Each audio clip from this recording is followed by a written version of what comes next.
Hi, welcome to the story behind the story, where we are exploring Pastor Rich's novel, a prophetic novel called The Millennial. We have my dad, Pastor Rich, here. I'm so thankful for this book, and I'm really thankful for our ability to kind of get behind the story a little bit. Now, you call this a prophetic novel because this isn't just fiction, this is faith and fiction. So could you kind of just introduce what some of the faith themes are, what some of the spiritual themes are in this novel? Absolutely. I think the first theme of the novel, in my estimation, is um, God answers prayer. God answers all prayers, all right? All prayers. The question is, after we ask and He answers, are we going to follow through on what we said we'd do if He'd do this? It's really good. And so often God answers our prayer. We go, thanks, and we're out of there. And that happens in this novel. The novel starts with the patriarch, a guy by the name of Julio Salvador, who was a Spanish conscript towards the end of the Spanish-American War, 1898. He did not. His family is all great Catholic people in Madrid, love God as best to their ability, and they've prayed that he wouldn't have to. And he goes to Cuba in this war. And so he now hates God. He's done. But in the middle of this incredible battle where the Spanish are definitely losing, there's no way out. I mean, bullets are flying over his head. And he says, God, if you'll get me out of this, I'll serve you. And God gets him out of it. And then he winds up at night in this old lady's barn, which is a shack. And he's safe. And the next morning, she meets him in that barn, and it's a scary sight. And she happens to be a perfect Catholic. She goes to Mass 5:30 every day of the week. And this guy's made God a promise, so he's got to follow through. That's the initial truth that runs through the entire book. God answers all prayers. All prayers. Even the Hail Mary prayers. And what I love about the story is that it's prayers answered generationally. I'm excited to dive a little bit more into it, but I wanted to give our viewers an opportunity to hear from you, to get an excerpt. So we're going to be right back. Pastor Rich is going to share an excerpt from the book, The Millennial. I want to encourage you to go to Amazon, go to Audible, buy a copy, get one for your friend. It's an incredible prophetic novel. It's faith, but it's fiction, and it's a great story. It's a page turner. You're going to want to read it, but stay tuned for this excerpt.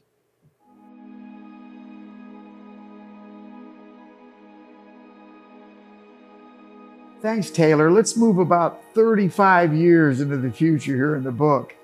And Julio is a man of God. He's married to a beautiful woman.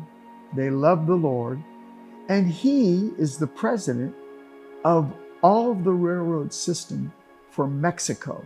They live in Mexico City. Very well-to-do, very honored and loved. But his key associate, Guillermo Fuentes, is fighting secretly against the owner and the president of the company. And Julio can't put his finger on what's wrong in the company, but what's wrong is that Guillermo Fuentes is turning Julio's youngest son, Rafael, against him. And he's believing Guillermo Fuentes over his father, and his father can't connect with his 15-year-old boy, Rafael. And so he decides to escape at 15 on the railroad into America. But along the way, Guillermo Fuentes takes him off of the train in a kidnapping and lines him up with a group of girls, like maybe 12 and under. And they're being sex trafficked into America out of Mexico. Let's read a little bit about this story. Then came the night that would remain etched in Raphael's memory for a very long time. The men brought down a group of girls, all Raphael's age or younger. They were all terrified. His stomach clenched at the fear he saw on their faces. The younger girls were crying for their parents. "Shut up," one man yelled. "Your parents don't want you anymore. That's why you're here. No one wants you but us." The girls stopped crying, but a few still sniffled and whimpered. "Now stay quiet and don't move. We'll be back, and then we will all have a long night of walking ahead of us." The man forced the girls to sit on the floor and stomped back up the stairs. Raphael watched the girls through the gap he'd made.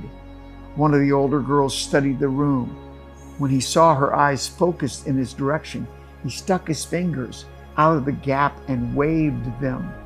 She jumped a bit, but scooted closer to the door. "Who's in there?" she whispered. "Raphael. My name is Raphael Salvador."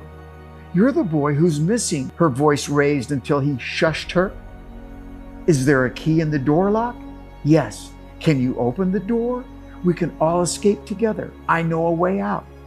The girl glanced at the stairs and stood to face the door. Quietly, she tried turning the key in the lock, and as she slowly pulled the door open, it creaked loudly. She immediately stopped pulling, and they held their breath. When no one came rushing down, the girl pulled the door open far enough for Raphael to slip through. She held out her hand and whispered, "I'm Tia." He shook it. "Why are you here? Why do they have so many young girls?" Tia met Raphael's eyes. "Oh, come on. You figured out that by now they're going to take us over the border and sell us to the highest bidder." Raphael gasped, and the younger girls started crying again. His heart broke for them, and for the first time in months, he let compassion and pity for someone other than himself fill his heart. He noticed the supply shelves by the tunnels opening. Walking over, he picked up flashlights, passing the older girls. He grabbed a few full canteens, checking that they held water, and then slung several across his body. A few older girls did the same. As he was turning away, he noticed a machete in a sheath lying on the top shelf. He grabbed it and fastened it around his waist. Turning back to the girls, he whispered, "I've seen them take groups of people into this tunnel. It must come out close to the border or on the other side. I'm going to take you to safety, and then we will find someone to help us." The girls nodded. As he ushered them all into the tunnel, he walked over to the door to his prison and pulled it closed, locking it. They might be distracted enough by the girl's absence to forget about him for a while.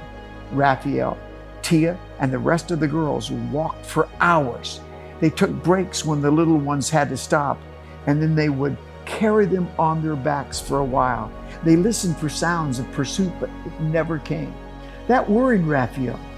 If they didn't follow them, it meant trouble would be waiting at the end of the tunnel. By the time they saw a light in the distance, Raphael thought his blisters must have erupted. He knew the girls were suffering too. "Turn off the lights," he whispered as they got close to the mouth of the tunnel. "I'm going to see what's out there." He crept to the edge of the tunnel on his stomach. It was just as he feared. A group of men waiting with two large trucks. Most were around a campfire, drinking and laughing while waiting for the hostages to emerge.